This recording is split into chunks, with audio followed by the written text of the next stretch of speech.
Episode की शुरुआत में हमें हमारी फीमेल लीड युनदो दिखाई जाती है, जो कि एक न्यूज कंपनी में इंटर्न थी और आज वो अपना पहला इंटरव्यू लेने वाली थी, इसीलिए वो उसकी काफी प्रैक्टिस कर रही होती है। तभी हमारे मेल लीड की एंट्री होती है, जिसका नाम तांगी बाई है और वो एक स्विमर है जो कि यहाँ से गुजर रहा था। तब वो युनदो को इस तरह प्रैक्टिस करते हुए देखकर काफी इम्प्रेस होता है और स्माइल करते हुए यहाँ से चला जाता है। अब जैसे ही स्विमिंग कंपटीशन का टाइम होता है, तभी मिस्टर सन आकर युनदो से मिलते हैं और इन्हीं के अंडर वो काम कर रही थी। वो उसे समझाते हैं कि ये तुम्हारा पहला इंटरव्यू है और तुम्हें र्यूफांग का इंटरव्यू लेना है, जिसके बारे में युनदो ने पहले से ही काफी सारी इन्फॉर्मेशन पड़ी हुई थी कि वो बहुत ही अच्छा स्विमर है। अब जैसे ही र्यूफांग आता है, तभी सारे रिपोर्टर्स उसे घेर लेते हैं और युनदो जैसे जैसे करके उसके पास जाने की कोशिश कर रही होती है। इसी बीच हम ये बाई को देखते हैं, वो भी कंपटीशन के लिए रेडी होकर आ रहा होता है। र्यूफांग को देखकर सभी रिपोर्टर्स आगे की तरफ बढ़ने लगते हैं। तभी युनदो धक्का मुक्की में पूल के अंदर गिर जाती है और डूबने लगती है, जिसे देखकर ईबाई उसे बचाने के लिए आता है। फिर हम युनदो को बेहोश देखते हैं, जहाँ वो हमें बताती है कि 4 साल पहले वो इसी तरह पानी में गिर गई थी।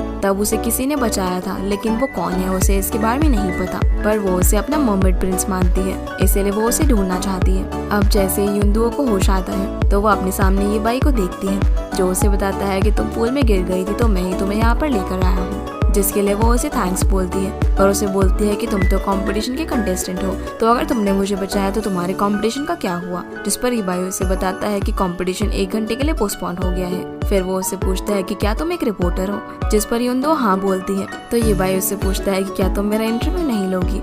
युनदो कहती है कि हाँ जरूर मैं तुम्हारा इंटरव्यू लूंगी। तो ईबाई बोलता है कि लेकिन कंपटीशन के बाद, जिस पर वो भी मान जाती है और उसे गुड लक विश करती है। ईबाई उसे अपनी स्विमिंग गॉगल्स गिफ्ट करता है और वहाँ से जाने लगता है, पर युनदो भी उसके पीछे पीछे आती है और बोलती है कि क्योंकि तुमने मुझे एक गिफ्ट दिया है, तो मैं भी तुम्हें कुछ गिफ्ट देना चाहती हूँ। लेकिन उसका बैग तो मिस्टर सन के पास था, इसीलिए उसके पास जो बचा कुचा सामान था उसमें से उसे एक टी बॉइल्ड एग मिलता है, जिससे निकाल कर वो ईबाई से बोलती है कि फिलहाल तो मेरे पास यही है तुम्हें देने के लिए। ईबाई अब पहले तो हंसता है, लेकिन फिर वो उसे ले लेता है और उसे थैंक यू बोलकर वहाँ से जाने लगता है, जो देखकर युनदो से काफी इम्प्रेस हो जाती है। अब स्विमिंग कंपटीशन स्टार्ट होता है, जिसमें ईबाई फर्स्ट आता है, जो देखकर सभी लोग काफी खुश होते हैं। फिर मिस्टर सन युनदो से मिलते हैं और उसे बताते हैं कि एक रिपोर्टर पानी के अंदर गिर गई थी, जिसका मजाक उड़ाते हुए काफी हंसने लगते हैं। तब वो उन्हें बता देती है कि वो रिपोर्टर मैं ही थी और पानी में गिरने की वजह से आपने जो मुझे कैमरा दिया था वो खराब हो गया है और मैं उसे रिपेयर करवा दूंगी। पर मिस्टर सन बोलते हैं कि कोई बात नहीं, इस सब का ख्याल मैं रख लूंगा,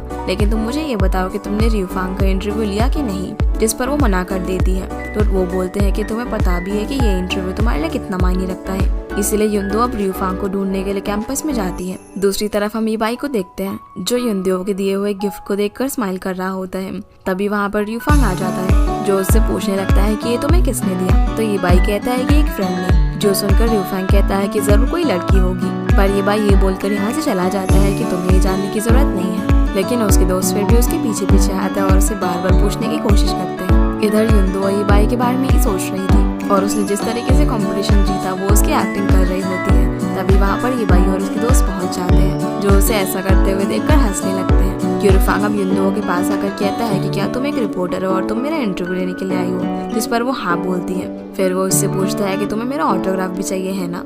युनदो तो उसे मना करने लगती है, लेकिन वो जबरदस्ती स्विमिंग गॉगल्स पर अपना ऑटोग्राफ दे देता है, जो देखकर युनदो उसे डांटती है और बोलती है कि ये तुमने क्या किया, ये मुझे किसी पर्सन ने गिफ्ट किए हैं और तुमने इन्हें खराब कर दिया। र्यूफांग कहता है कि ये तो जाने पहचाने लग रहे हैं और क्या जिस पर्सन ने तुम्हें ये गिफ्ट किए थे उसको तुमने भी एक टी बॉइल्ड एग गिफ्ट किया है और वो पर्सन ईबाई है। युनदो उससे पूछती है कि तुम्हें ये कैसे पता। तो र्यूफांग उसे टी एग सिस्टर कहकर बुलाता है और उसके दोस्त हंसने लगते हैं, जिस वजह से युनदो नाराज होकर वहाँ से जाने लगती है और ईबाई भी उसे मनाने के लिए उसके पीछे पीछे जाता है। युनदो ईबाई से कहती है कि क्या मैंने तुम्हें वो एग इसलिए दिया था ताकि तुम अपने दोस्तों के साथ मिलकर मेरा मजाक बना सको। तभी वहाँ र्यूफांग आ जाता है, जो कहता है कि ईबाई कभी किसी लड़की का मजाक नहीं बनाता। ईबाई भी उसे बोलता है कि तुम इतना परेशान मत हो, र्यूफांग ने तो तुम्हें सिर्फ एक निकनेम ही दिया है और अब मैं तुम्हें उसका निकनेम बताता हूँ, जो कि क्यू है। जो सुनकर युनदो हंसने लगती है। तब र्यूफांग कहता है कि लेकिन तुम इसके बारे में किसी को भी मत बताना। युनदो उसे बोलती है कि अगर तुम मुझे इंटरव्यू दोगे तो मैं मान जाऊंगी,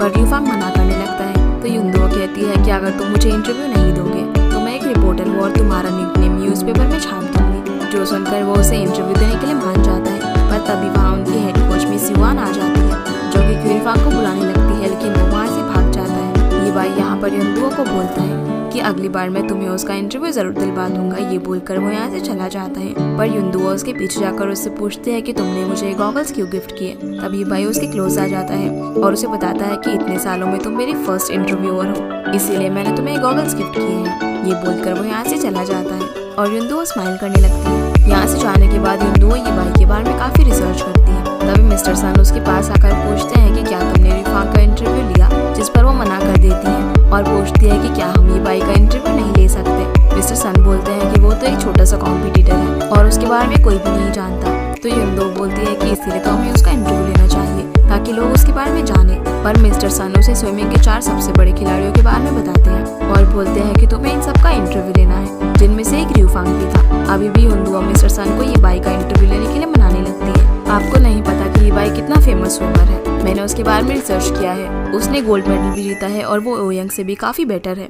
ये सारे मेडल्स उसने 18 ईयर्स की एज में जीते थे और वो एशियन एलीट टीम में भी शामिल होने वाला था। लेकिन तभी उस पर इल्जाम लगा कि वो अपनी स्ट्रेंथ बढ़ाने के लिए कोई सब्सटेंस यूज करता है और उसे डिस्क्वालीफाई कर दिया गया। लेकिन उसने हार्ड वर्क नहीं छोड़ा और अब 4 साल बाद उसने अपना कमबैक किया है। और मैं आपको बता रही हूँ कि एक दिन ये बाई भी बहुत आगे जाएगा। मिस्टर सन कहते हैं कि हाँ तुम बात तो ठीक कह रही हो, क्योंकि वो रिफांग का दोस्त भी है, लेकिन फिर भी थोड़ा स्ट्रेंज लगता है। युनदुओ उन्हें बताती है कि ये बाई ने उसे उसका इंटरव्यू लेने के लिए कहा है और अगर हम ये पता लगाएंगे कि 4 साल पहले क्या हुआ था तो ये भी तो काफी बड़ी न्यूज बनेगी। तब मिस्टर सन उसे कह देते हैं कि अगर तुम चाहो तो इस केस पर इन्वेस्टिगेट कर सकती हूँ और वो उसे आगे काम करने का बोलकर उसे एक नया कैमरा देते हैं। जिसके बाद हम युनदुओ को एक और स्विमिंग कॉम्पिटिशन में देखते हैं। इस बार ये बाई काफी अच्छा परफॉर्म करता है और फर्स्ट आता है, जो देखकर युनदुओ भी काफी खुश होती है। अब जब सभी लोग ये बाई का इंटरव्यू ले रहे होते हैं तब युनदुओ भी वहाँ पर आती है, जिसे देखकर ये बाई उसे आगे बुला लेता है और उसे सवाल पूछने को कहता है।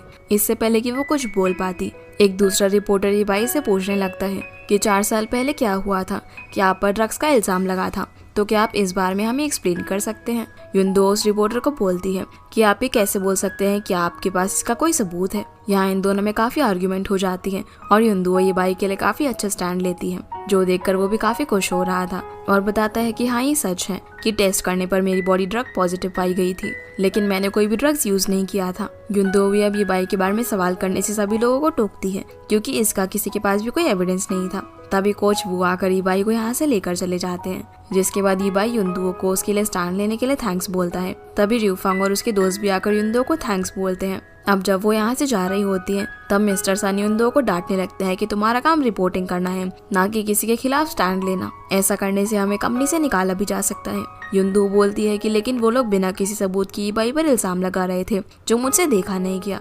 मिस्टर सन कहते हैं कि हम लोग रिपोर्टर्स हैं और इस सब से हमारा कोई भी लेना देना नहीं है। युनदुओ कहती है कि मैं तो सिर्फ एक ऑनेस्ट पर्सन की मदद कर रही थी, लेकिन अगली बार से मैं इस सब का ख्याल रखूंगी। यहाँ से जाते वक्त युनदुओ का वॉलेट यहीं पर गिर जाता है, जो कि इस लिंजी नाम के बंदे के हाथ लगता है और ये कौन है इसके बारे में हमें आगे पता चलेगा। जब युनदुओ बस में जाती है तब उसे उसका वॉलेट नहीं मिलता। लिंजी अब यहाँ पर उसके सामने अच्छा बनने के लिए उसके लिए पे कर देता है। तब युनदुओ उससे उसका कॉन्टैक्ट नंबर मांगती है ताकि वो उसे रीपे कर सके, लेकिन वो मना करके वहाँ से चला जाता है। दूसरी तरफ कोच वू ये बाई को रिपोर्टर्स के सवालों से थोड़ा केयरफुल रहने के लिए बोलते हैं। रात में यांग यांग रिफांग से मिलती है और उसे एक गिफ्ट देते हुए कहती है कि ये बाई के फैन ने दिया है, जिसे जाकर वो ये बाई को दे देता है और पूछता है कि क्या लड़कियां भी तुम्हारी फैंस हैं। पर ये बाई कहता है कि ये गिफ्ट तुम यांग यांग को रिटर्न कर देना, क्योंकि मैं लड़कियों की गिफ्ट नहीं रखता। रिफांग उसे बोलता है कि कहीं ये गिफ्ट युनदुओ ने तो नहीं भेजा और वो उसकी और युनदुओ के बारे में बातें करके उसे चिढ़ाने लगता है, जो सुनकर ये बाई हेडफोन्स पहन लेता है ताकि उसे उनकी बातें सुनाई ना दे और ये काफी फनी होता है। दूसरी तरफ जब युनदुओ घर पर अपना वॉलेट ढूंढ रही होती है तभी उसे लिंजी का कॉल आता है, जो उसे बोलता है कि आपका वॉलेट मुझे सड़क पर पड़ा हुआ मिला और आप मुझे अपनी कंपनी का एड्रेस दे दीजिए, जिसे मैं आकर वहीं पर लौटा दूंगा। ये सुनकर तो युनदुओ काफी खुश हो जाती है और सोचती है कि वो काफी अच्छा पर्सन होगा, लेकिन लिंजी ने ये सब जानबूझकर किया था। असल में वो ये सब इसलिए कर रहा था क्योंकि एक बार वो उसकी कंपनी के बाहर ही काफी ड्रंक हालत में बैठा हुआ था और उसके मुंह से ब्लीडिंग हो रही थी। तब युनदुओ ने ही आकर उसकी मदद की थी और उसे हॉस्पिटल पहुंचाया था।